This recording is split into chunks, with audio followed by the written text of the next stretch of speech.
This video is going to be a cut down version of our 6,000 subscriber Q&A live stream that I did a few weeks back. And while most everything should still be up to date, I haven't added any new cards or anything like that. I just want to let y'all know that in case some of my answers are a little bit outdated. And just so y'all know, if you want to see the full original like 2+ hour live stream that we did for that Q&A, that's going to be uploaded under the live tab on my YouTube channel. But for those y'all who wanted to be a part of the live stream, weren't able to make it, and still want to catch everything in a more condensed version, I wanted to make this video for y'all. Also note that this video only covers the questions that were asked on my 6,000 subscriber community posts. So if you were in the live stream and asked a question in the chat and stuff like that, that's not going to actually be featured here. But like I said, it is in that full live that's uploaded on the live shelf on my channel. As I said in the live stream, and what I want to say here again is just thank y'all so much for the crazy support you've shown my channel recently. Not only are we past 6,000 subscribers, but we're now past 7,000 and pushing 7,500 at the time of me recording this. And I honestly just can't thank y'all enough for the support. Now that I'm doing this full time, I'm just more and more excited by the day to wake up and produce valuable content for y'all. And lastly, before we dive in, if you have any kind of discussion topics that you'd like me to make a live stream about down the line, please let me know down below, because I want to continue to do more of these, but just haven't been able to do them as frequently as I'd like yet. I hope y'all enjoy this one. The first question here goes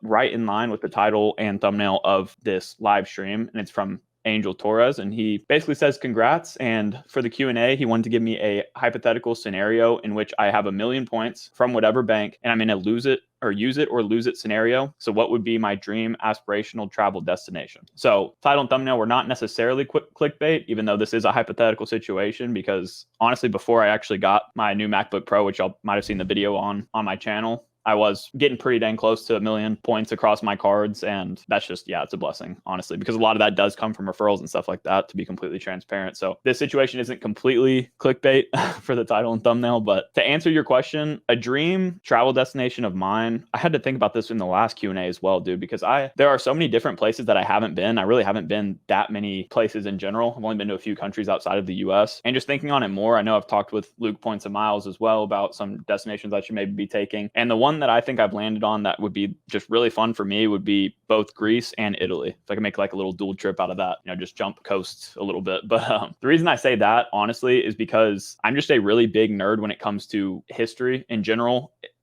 In certain cases, if y'all can't tell from my dog's name, Odin, who's at the end of like all of my videos, I do love mythology in general. Odin's the father of Thor, I guess, if y'all were unaware of that. But if you watch any Marvel, you might have even known that. But that is Norse mythology, so let's not get that confused. But at the end of the day, I've always like grown up really loving Greek mythology, like the Percy Jackson books, for any of y'all that might know about that. So that's one big thing. And then that was Greece. Italy as well. I'm really big into just the history of Italy and Rome, and just everything in general over there is just super interesting to me. And yeah, so I think those would be two of my favorite destinations that I might want to hit, which I have not hit yet. And then on that note, though, I thought it might be like kind of good for me to at least look up some different routes I might be able to take to get there. So I did check that out. And what I did see is that you can take like American Airlines first class overseas. And I think that was like 115,000 points. I don't know if that was round trip. I imagine it's not, but maybe it is. And I saw you could take maybe some ANA routes or some Avianca routes as well, or use Avianca points for some routes as well. So there are a bunch of different ways that you could get there. In this hypothetical, if I had 1,000,000 points to be able to use for this trip, like I could really make whatever I want out of it, I guess. So that would kind of be my first answer. Question number 2 comes from Matt Clausen, who should be in the chat. I just saw him a second ago. So hopefully you're still here, man. Matt's been a massive supporter of the channel, and I see him everywhere these days. I see him in Anthony Venture's Discord.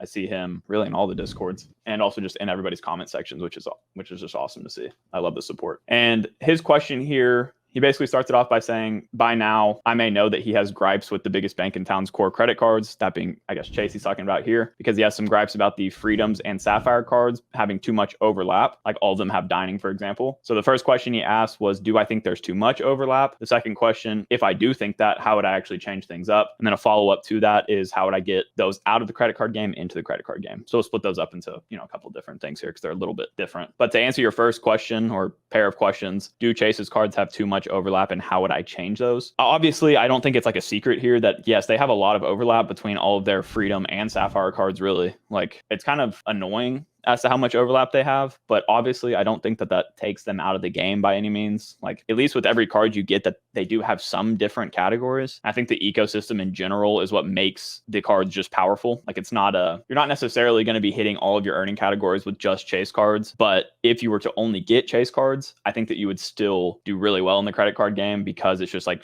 it does cover the everyday categories, at least with dining, and then the 1.5x on everything else with the Chase Freedom Unlimited. But my personal take on it is that I think the Chase Trifecta is still one of the strongest setups for, especially for beginners or intermediates in the credit card game. So the Chase Freedom Flex, Chase Freedom Unlimited, and Chase Sapphire Preferred, while they do have like multiple overlapping categories, like the earnings they earn back on the travel portal, dining, I guess that's the main two, really. But yeah, I still think that you get a lot of not overlapping categories. But if I still would like to change the cards in general, I think it's kind of crazy that you have the Chase Sapphire Reserve that doesn't really give you anything much better than the Chase Sapphire Preferred does, even though it has like a, $450 more of an annual fee. So personally, I'd love to see first of all, I'd love to see an actual grocery category, even just 3x on the Chase Sapphire Preferred instead of the online grocery. I know there's workarounds for it, but I'm not exactly going to take my time to learn how to do that whenever I could just go get another card and do something better. But for the everyday person who doesn't want a ton of different credit cards, they need to make that more accessible, in my opinion. I guess, they don't have to, and they're not doing it. So there's a reason they haven't done it. But then if they like threw in some kind of,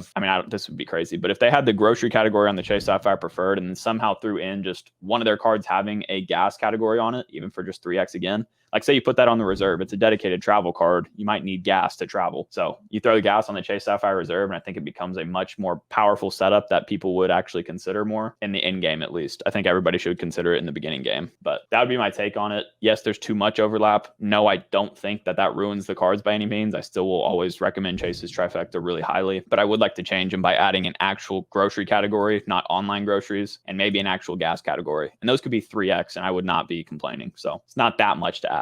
Oh, also, I thought about this earlier too. Now they have the Chase Freedom Rise coming out, which it should be coming out tomorrow, I'm pretty sure. I don't know if that's like information that's not public, but I'm pretty sure the Chase Freedom Rise comes out tomorrow, and that card's supposed to give you 1.5% back on all of your purchases. So it's basically a Chase Freedom Unlimited, at least a Chase Freedom Unlimited one, whenever you combine it with the other Chase cards, all you really need it for is the 1.5x. So that kind of, it's just more overlap. So if they don't increase the base earning rate of the Chase Freedom Unlimited, now that they have the Chase Freedom Rise, I think that's a miss on their part. And it's just like, why do you have to completely overlap all of your cards in some way? I don't know. I guess they don't expect people to get multiple of their cards for some reason, but that'd be kind of crazy to me. So that was a great question, Matt. Oh yeah. And then your follow-up question, how would I get those out of the game into the game? So I think what you're asking here is basically those people that aren't exactly bought into the credit card game in general, not necessarily, I don't think you're talking about people that haven't, are just really early to credit cards. But if you are, I'm hoping the Chase Freedom Rise will be something that I could introduce really everybody to now, and they can get a lot of value from it. That'd be the goal, as long as they don't mess up the Chase Freedom Rise. But for people that might be older and just haven't got credit cards, they don't see the value in them. I've talked with many people about this in the creator space, and I think just taking somebody on one nice vacation that you paid for with points, like for example, if it's a spouse,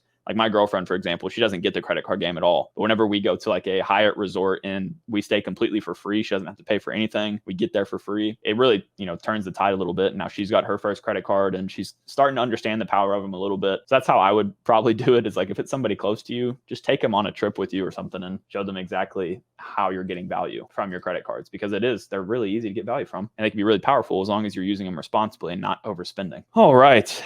Let's go ahead and move on to the next question here from Anthony Venture. And what he asked is a little bit different than a credit card question, but I think y'all really enjoy it. It's a business related question, and we're kind of all in the personal finance space for a reason. But he asked, what went through your mind when you decided to go against the normalities of the world, quit your job, and go full time on YouTube? And were my parents supportive? So to answer your question, basically it comes down to, how did it feel to quit my job? And did I have support around me? And to be honest, it was definitely scary at the start. I mean, just the fact of the matter that I was not going to have consistent income coming in from like a real 9 to 5 is it's a little bit scary. But personally, I feel like I've always had like bigger aspirations for myself, and whether that's misdirected or whether that's a little bit too hopeful, I don't really care, because this is what I love to do. And I figured, I found something that I really love doing, and I loved waking up every day on the weekends to work on this, and really dreaded waking up during the week to go to work because I couldn't be doing what I actually wanted to. And luckily what I really love to do is still something that eventually did produce a profit, which is a great thing. But as for when it came to actually quitting my job, I remember I was pretty dang nervous about it because I was only 6 months out of graduating college whenever I decided to quit. Luckily, I had worked with this company for like a year before, interning with them while I was in school. So the company I worked for right out of college was one that I had a relationship with the people for a while. So it wasn't like I just came on and then like a couple months later dropped off. Like I had been working with them for a while and I really liked the company. I liked the people that I was working with, but there was just something in the back of my head every single day I was there that made me want to take a leap and do something for myself. And luckily I had started this channel back in college. So whenever I started it, I didn't really have the expectation of making this my full-time job. I thought it would be a fun hobby. I've done YouTube in various ways for a long time. I used to post like gaming videos. Whenever I was a kid, I'd do skits with my friends and stuff. Kind of cringe at this point. Hopefully you can't find those anywhere. But so yeah, I found something that I really, really love to do and decided that like that in my head was way more important than anything else at that point. So it was almost like a pain to me every day to not quit my job, which made the transition a lot easier for me. And also I did respect the people that I worked for and we had a good relationship. So that process wasn't too bad. As for if my parents were supportive, luckily they are very supportive of me. I feel like my mom's hopefully like most of our moms out there, and she's just very like, I believe in you. I know that if you have a passion for something, you'll probably make it work. And she's always been like that in my life, even whenever things that I might be wanting to do or just actually don't logically make sense. But yeah, so they were supportive of it, but I don't think they really understood exactly what I was doing. I was lucky enough to get to have a conversation with my dad last weekend, and my parents are separated, so I get to see my dad a lot less. But whenever I saw him, I explained the whole business to him, and I think he finally kind of understood what I'm doing. And I think he like really believes in me now more than he did before because he sees the proof of it. And yeah, I'm just blessed to be able to do this. It was not hard going against the normalities because now I also have to tell everybody that I know, like, oh yeah, whenever they ask me what I do for work, it's like, oh, I kind of have to tell them like I make videos online basically. But luckily our generation, I feel like, is a lot more receptive to that stuff, but I still think they might think that like, oh, well, that's kind of like a dream that's not going to come true. But luckily it already has come true in a big way. Like my YouTube channel is luckily paying basically all of my bills now, which is insane to be able to say. And I just hope it continues to stay that way. So that was how it felt to quit my job. And luckily I did have a good support team around me, but that's not the case for everybody. And I empathize with those people because this is not an easy transition to make. But I really appreciate all of y'all being here because without y'all, this would not be possible. So that's why I want to do these lives and just talk to y'all in a live setting. Next question comes from Bob, another big supporter of the channel as of more recently, but he's been in my comments all the time, which I love to talk to him. So what he said first is that after watching a bunch of my videos, he decided to join Team Travel when he walked into his local Chase branch and was approved for the Chase Sapphire Preferred 90,000 point sign-up bonus. So congrats on that. That's awesome. The 90,000 points is way more than I got whenever I signed up. I got the 60,000 point sub and I'm still happy with it because I can get it again in 4 years, which we might talk about a little bit later. But his actual question for the Q&A is, what does the day in the life of a next generation finance YouTube influencer looking like? So basically, I know also Chase Yokoyama asked the same question later, but I'm going to put a different twist on his. But as for what a day in my life looks like, I'm definitely happy to talk about that. I think it's really interesting because, maybe I should make an actual video on this at some point, but I think so many people are getting into YouTube right now and wanting to make it a career. And I think that's awesome. But I also, whenever I got started, I hadn't seen like a ton of people talking about what they actually do during the day. And when it wasn't like fabricated, like people would just wake up, go work out at 3 o'clock in the morning and all that stuff. So my schedule is a lot more normal. So, but yeah, I kind of wrote some stuff down just so I remember it. But basically I wake up every single day. I mean, like normal times, like, well, I guess late for a lot of people, but like 7 to 8. And then first thing I do is go outside and walk Odin, which I'll bring him in the live stream later. I go and walk him first thing just to get the blood flowing. And then usually the first thing I do in the mornings is like kind of more mind intensive work, like more focused work. So usually it's scripting some kind of video or at least coming up with ideas for videos or whatever it may be. And then I go to the gym usually before lunch, get back, eat lunch, shower, and then I film whatever I scripted that morning. Obviously this isn't every single day I'm doing this, but on my filming days. And then after that, I kind of prep the videos. I cut it down for my editors before I send it to them. And then they help me out with at least one of my videos a week, usually. Hopefully now they'll be doing a little bit more, which is cool. But that's kind of like what my filming days look like. Very streamlined process. And then, all throughout there, I'm usually answering comments or doing other things like that. And then on the other days, now I mentioned this earlier, but now I'm also a co-owner with Mark Kleinmail and Daniel Braun for the Credit Community Discord. So if any of y'all are in there, go say what's up to me in there because I'm always trying to be active. And if you're not in there, I should leave the link. I did leave the link in the description of this. So if you want to join, please feel free to. Got, I think, like 4,000 or so people in there that we just talk credit cards all day. So it's pretty fun. But that does take up a lot more of my time now because I'm trying to manage it effectively and make changes to it in a positive way to bring more people in. So that's another thing. And then also I'm working on something pretty big in the background, or at least I think is pretty big, that I'm not going to mention yet. But I think next week at some point we'll probably make an announcement about it. So yeah, trying to just like, I have to delegate my time in productive ways, but I usually try to like script and film on the same day. So it's like fresh in my mind. I can just kind of go with, I don't go with a script. I just kind of write outlines. And then that way, whenever I do write down what I'm thinking, I can film pretty quickly. And then on the days that I'm not doing that, I'm usually working on either another project or getting ready for the next video. Cause now I'm posting 2 videos a week, one on Wednesday at 4 p.m. Central Standard Time, and then one on Sundays at 12 p.m. Central Standard Time. So there's always a video that I'm working on, but if not, I'm working on either the Discord or this other big project that I'm starting up here pretty soon. So it's kind of what the day of my life looks like these days, but hopefully that was interesting for y'all. Okie doke. Let's go ahead and jump into Jake's question here. And what he asked, well, first of all, he said, congrats, bro. That's awesome. But what he asked was, what was the hardest part of your YouTube journey? Did you have any specific learning moments that changed the growth trajectory of your channel? I appreciate the content you make. But yeah, so what is the hardest part of my YouTube journey? And have I had any specific moments I can remember that kind of changed the growth trajectory of my channel? So this was actually a really interesting question to think about because, you know, I try to really take in the moment as I'm living it, but I have a hard time like kind of reminiscing on the past of my channel. But I think honestly, when it comes to the hardest part about YouTube, it just has to be the consistency and the actual time it takes to make this content happen. Like, I don't think people necessarily realize how much time goes in behind the scenes. You know, on that same topic, I spend a majority of my time, even outside of working hours, also constantly being consumed with work in some fashion these days, because I'm either answering comments or I'm in the Discord or I'm doing something to where it's kind of like a constant. It's not like a normal job where you have your laptop open at 9 or whatever, and then you close it at 5. Like, it's not exactly the same. It's kind of integrated into my whole life. It's on my phone, it's on my laptop, it's on my desktop. It's really everywhere. So that's kind of the hardest part about it, is one, that it's kind of all consuming if you want to like do this at scale. If you want to really go hard at it, like, it takes a lot of time. And we have Chad in here, for example, that I know he's also working a full-time job and traveling and trying to do YouTube. And the fact that he can do that is insane to me, because even me just doing it now full-time, I feel like it takes so much effort. So it's definitely a very time intensive job, even though y'all might not think that, but that's one thing. And then, yeah, just the consistency too is hard, because you have to be constantly producing another video, you know? So it's never really ending. And it's hard, but it's super rewarding once that video is ready. Like, I feel so good whenever my video goes live. It's like it's a weird high that, you know, that I've never experienced before. It's just like a sense of accomplishment. Like, hey, this is a piece of, I'm not going to say it's a piece of art, but it's like a physical thing that I produced that is now out into the world, and it's actually producing income, which is crazy. And it becomes like its own little asset. So that's kind of how I feel about that topic. As for the second part of that question, do I have anything that changed the trajectory of my channel? You know, I think that I've been really, really fortunate to be in the positions that I've been in. I think a lot of it comes from just an actual obsession with YouTube as a platform in general and the strategy behind it. I've spent most of my life consuming YouTube as my main source of entertainment, education, everything. So once I figured out the success that you could have on YouTube, it really opened my eyes, and I almost forced myself to be like as obsessed with it as I could be. And I'm still writing that. And I feel like I'm going to be writing that for a long time. So I don't know if I had a specific moment that changed the trajectory of my channel, but yeah, on top of me just being obsessed with it and like constantly learning from the YouTube strategy channels for like a 6-month period of just like diving into it super heavily. And now I don't necessarily watch them as much because I feel like I kind of have a better system with everything. But in the beginning, like, I was just obsessed with those videos, man. And I think it was super rewarding to watch those. But I think also being introduced to really great creators that help bring me up has been a big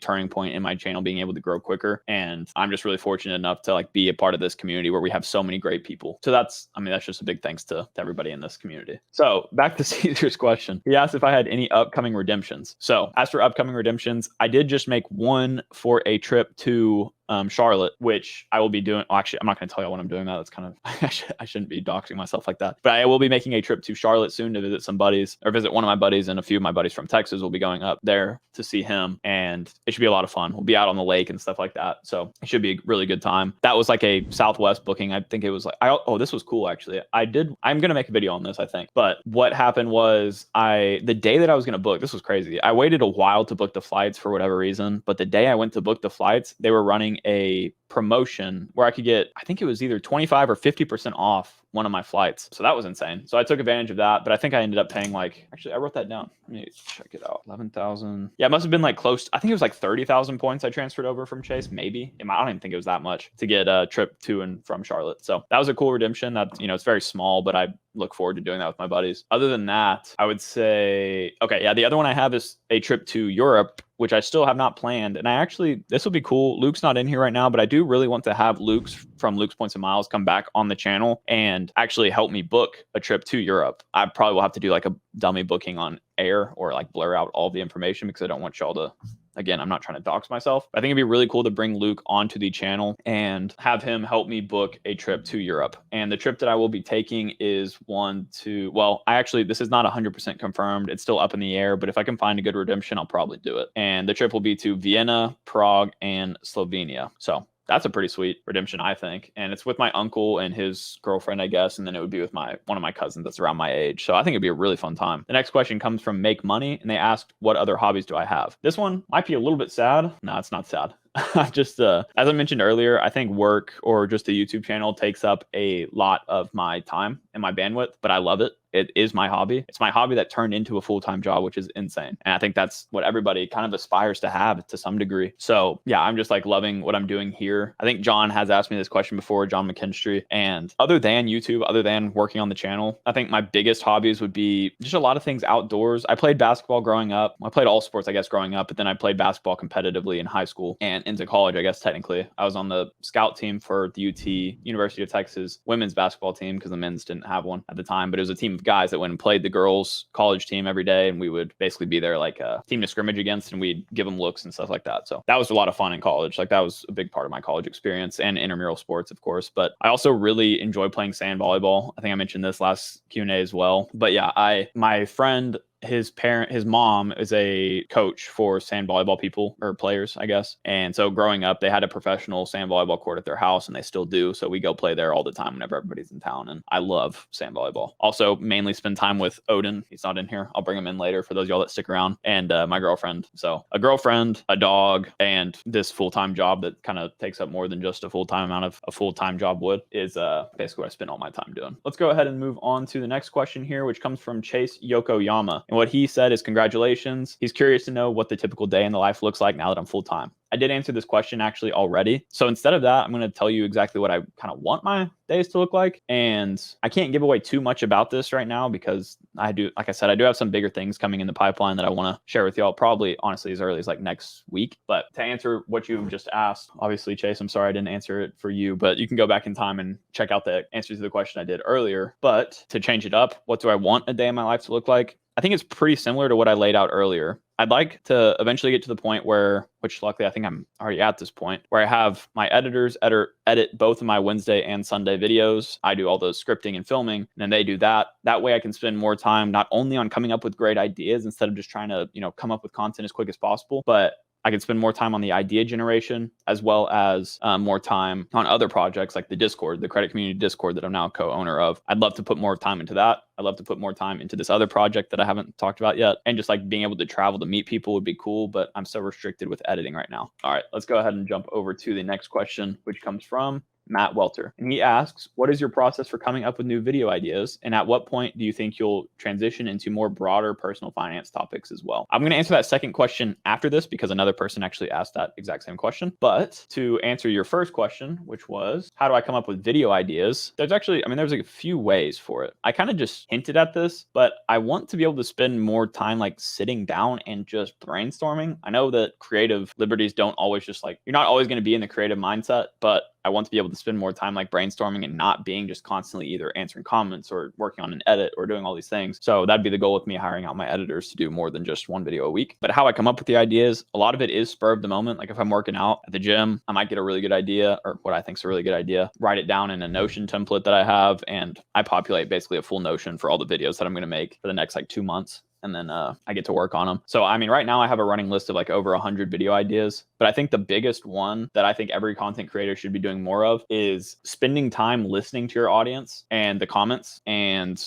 honestly, other creators' comment sections as well, and seeing what people are struggling with right now. That's a big reason I made the Amex pop-up jail video I did this week, was because I know that so many people are struggling with it. And particularly in the credit community Discord, I've been talking with people who are all caught up in it, and I needed to make a video on it because I'm stuck in it and I want it to be helpful to people. That's the whole goal of this thing. So I try to make more timely videos based on what people are talking about and need help with. So that would be my answer there. Not like a super big process for it, but it's kind of like spur of the moment, but also just like I do research on other people's channels as well as my own to see what people are struggling with. So the next question comes from Simply Jake Finance, who's another creator here on YouTube, new creator. And he said that he's been watching a lot of my content and really enjoy my video style. My question is, it seems like you've been focused on credit cards as opposed to more general personal finance. Do I plan on including more personal finance videos? And he says that he's trying to build his channel with more general personal finance topics with some credit card content sprinkled in too. So he's asking if I am going to be focused on any more general personal finance topics rather than just credit card content. And to answer that one,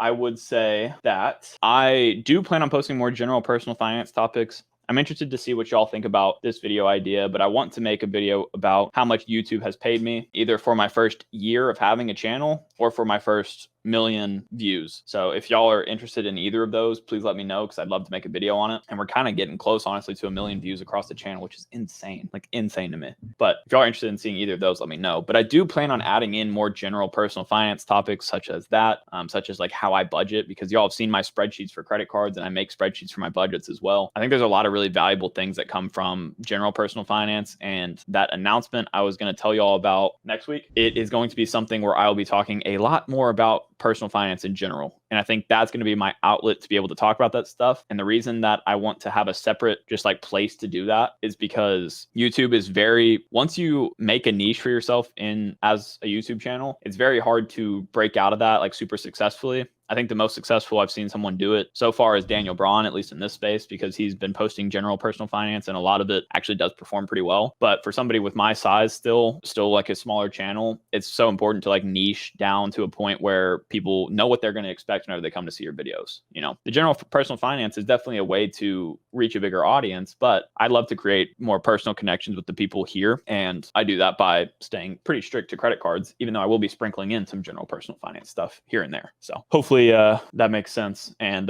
answers your question. But yeah, the next question comes from John McKinstry, who, please still be in here, John. I'm sorry to make you wait so long, but hopefully you are. And he says, congrats on 6,000 subs. It seems like just yesterday we were celebrating your 5,000 subscriber milestone, which it really does. And that's insane. Like I'm so appreciative of y'all. It's such a blessing to be able to do this. And his question for me is, how are you doing with churning bank account bonuses? So for those of y'all that don't know what the bank account churning is that he's talking about, basically what you can do, first of all, let me just throw this question up. How is the bank account bonus hunting going? I call it bank account bonus hunting. You'll hear that term, bank account bonus churning, just getting welcome bonuses on bank accounts. Basically what he's talking about is a video I made with RJ Financial recently on my channel. I think it's called like how to profit from the banks or something like that, or how to easily profit from the banks. And what RJ does on his second channel, especially, is instead of just getting welcome bonuses on credit cards, he gets a lot of welcome bonuses on bank accounts. And the reason that's such a powerful thing to do is because bank accounts are things that you can get a lot more of, and they don't affect your credit score as well. So I think RJ opened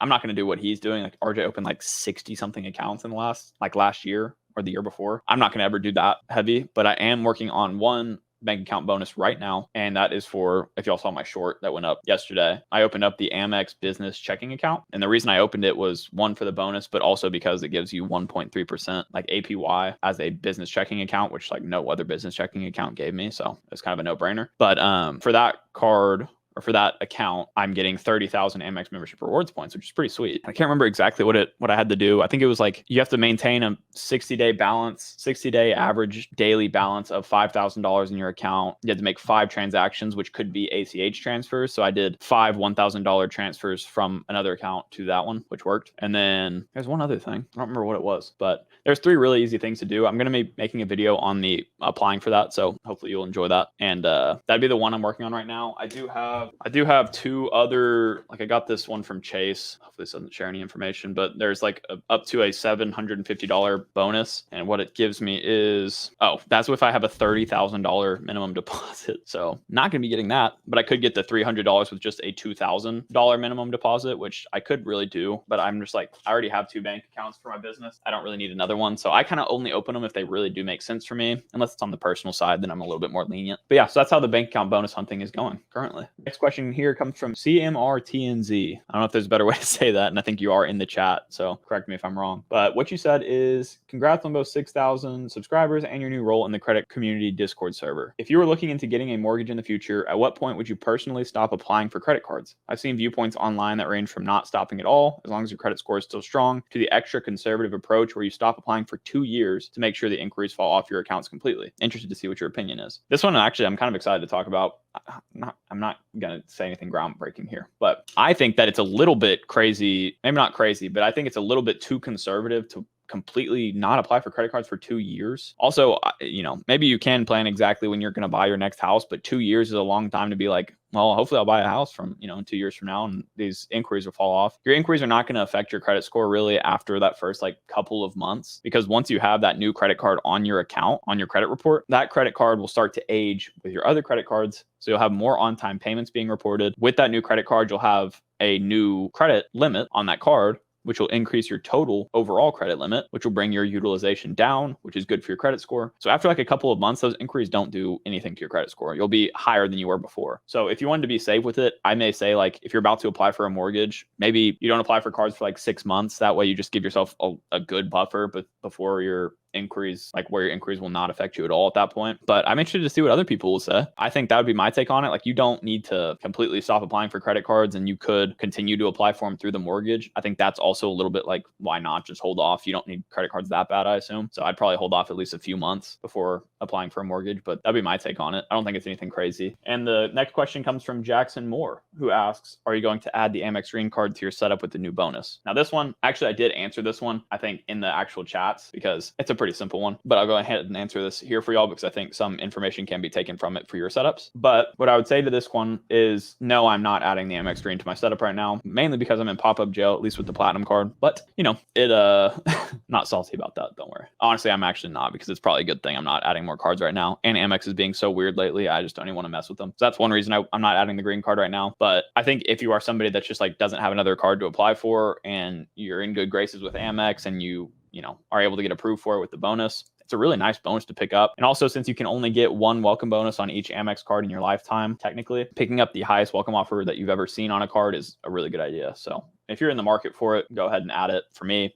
I'm not going to get it, but that's just me. But let me go ahead and answer this last pre-left question here for y'all. Last one comes from Muhammad Kaja. I don't know if that's right, but we're going to go with it. I just got pre-approved for the Chase Sapphire Preferred on the Chase mobile app. Do I get it now for the 60,000 point bonus, or wait 10 months until next spring for the elevated bonus to come around again? I'm not in any hurry, but I am at 424. So if I wait for the Chase Sapphire Preferred, I can't apply for another credit card in the interim. If I do get the Chase Sapphire Preferred now, I can still go after other credit cards from other issuers, but would miss out on at least 20,000 Chase Ultimate Rewards points. So you are at 424 right now. If you get the Chase Sapphire Preferred now, you can't get another bonus because you'd be at 524 on Chase cards. If you don't get it now, you could go after other credit card issuers, but you'd miss out on some points. So since you're only pre-approved for the 60,000 point bonus, I would just hold off on it. Unless you will really use the Chase Sapphire Preferred in your everyday setup. I don't think you need it right now, just if you're going for bonuses. You're pre-approved, which is great. But what I would actually say that you should do if you're somebody that's really into the credit card game is add business credit cards now. 424 is a great place to add business credit cards, especially from Chase, because you're going to be getting Chase Ultimate Rewards points without adding to your 524 account. Business cards don't add to it. It's a great kind of little hack in the credit card game. But again, if you're not into that, then I would just probably, that's the thing, is you're not getting an elevated sub on the Chase Sapphire Preferred right now. So if you want to add another one, and you're going to be dropping, if you want to add a card from another lender, assuming you're going to be dropping back under 524 somewhat soon, then I would go ahead and add another card with an elevated bonus, and then wait for the Chase Sapphire Preferred to have another elevated bonus, and be prepared under 524 to get that one. I think that's the best case scenario for this. That would be my answer to that. If y'all watched the end of this video, thank you so much once again. I know I've said thank you a ton of times in this video, but I really couldn't do this without y'all, so I really appreciate you. If you enjoyed this one, I imagine that you're going to enjoy one of these two videos here as well, where I've done a couple other Q&As in the past, and all of the questions are a bit different in each Q&A, of course, so I think you'll enjoy those just as much as this one. As always, Odin and I both want to say thank you guys so much for watching. He's not here today, but he'd still say thank you. But if you enjoyed, please consider leaving a like and subscribing to the channel, and we'll catch you guys next time.